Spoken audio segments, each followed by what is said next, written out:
buenos días Serrano, buenos días audiencia. Dos informaciones parroquiales antes de comenzar la columna. Lo primero, las felicitaciones a todos los colegas por el Día del Ingeniero Agrónomo.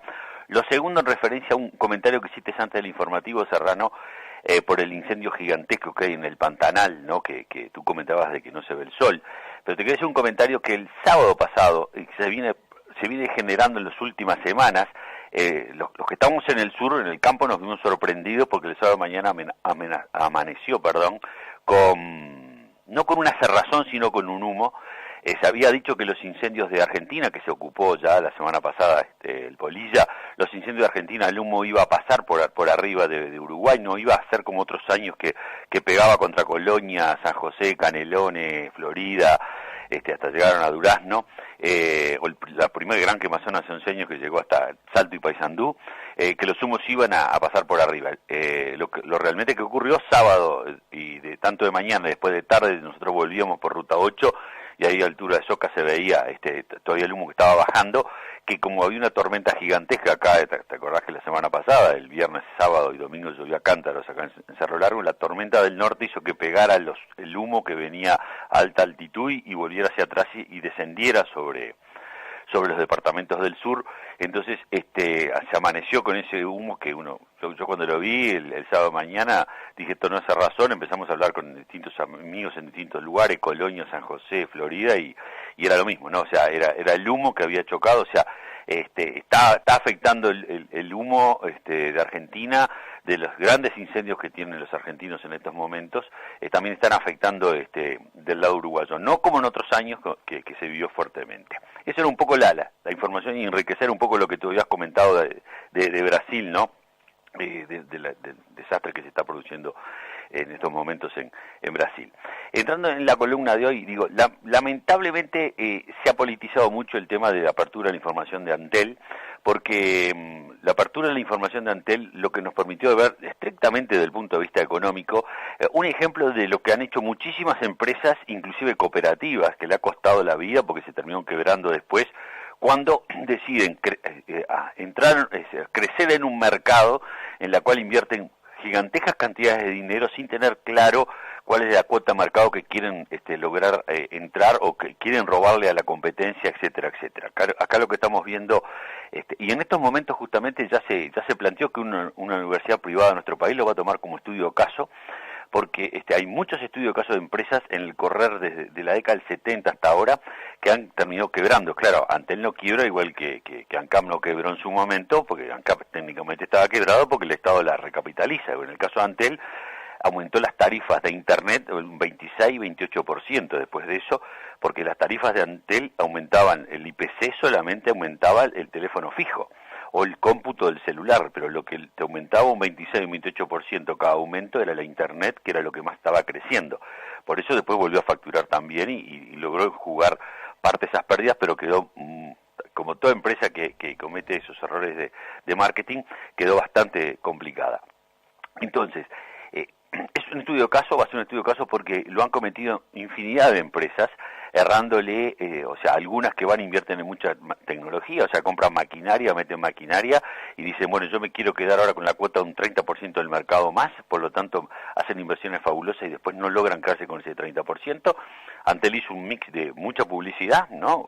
Muchísima publicidad, 90 y pico de millones, 100 millones de dólares de publicidad, y el resto fue el subsidio de celulares, que todos lo vivimos, todos nos vimos beneficiados, que compramos un celular a $800 y solamente pagamos 250, el resto los subsidiaba Antel. Eso, que llegó a los 340 millones de dólares, hizo que la cuota de mercado lograra obtener un crecimiento del 12% del mercado, 11 con algo por ciento. Pero después, a los 3 años, la competencia se quedó quieta, se la fue sacando y hoy, en resumidas cuentas, quedó con el 6 y pico por ciento de cuota del mercado de crecimiento. Y el ministro de Industria este domingo estaba comentando en una entrevista que se le hizo de que solamente creció en telefonía celular, que es la que no genera ganancias a Antel en sí misma. Ahora, en todos los estudios de caso que se han hecho cuando se cometieron estos errores, tanto en empresas privadas, o sea, esto es muy tradicional cometer este error, es decir, yo quiero tal cuota de mercado, meto mucha plata porque digo, lo voy a enganchar ese mercado, lo voy a retener ese mercado y después se me termina diluyendo. Primero hay varios elementos desde el punto de vista económico y financiero, es ver la real dimensión del mercado. O sea, si hoy se quedó con un crecimiento del 6%, en vez de haber gastado 340 millones de dólares, posiblemente habría podido gastar 90, y el resto lo destinaba para hacer casas, que se necesitan muchísimas casas, o el sistema cooperativo de vivienda, etcétera, etcétera. O sea, digo, se podía dar otros destinos a ese dinero si uno iba a quedarse con el 5 o 6%. Uno lo explica esto desde el punto de vista económico, pero desde hace 10 años se empezó a analizar este tipo de casos desde otra visión, no la económica, sino que los errores en las empresas. Hay dos casos, estudio caso acá en Uruguay de dos empresas privadas. Hay el caso de una cooperativa también que cometió ese mismo error. Por supuesto todas cerraron, ¿no? Porque al final, como no sos el Estado, termina cerrando. Todo se reduce en los estudios casos que se han hecho para empresas argentinas, brasileras, uruguayas, americanas, en que se empezó a incorporar el concepto no de económico, sino el concepto de que sociológico y psicológico. O sea, las personas que están al frente de esas instituciones o los asesores de esas empresas tienen un problema muy serio, que es subvaloran a la competencia, o sea, se creen mejor que los competidores, y por otro lado se sobrevaloran ellos mismos.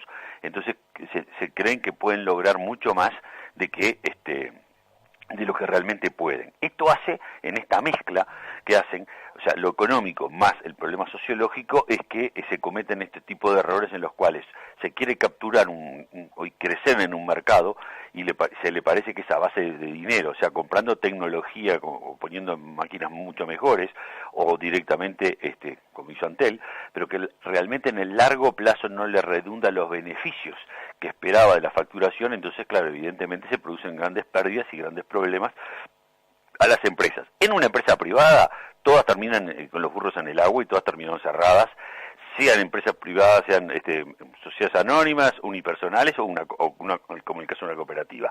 En el caso de las empresas públicas, los uruguayos o los argentinos, los brasileños, quien sea, terminan subsidiándola y salvándola.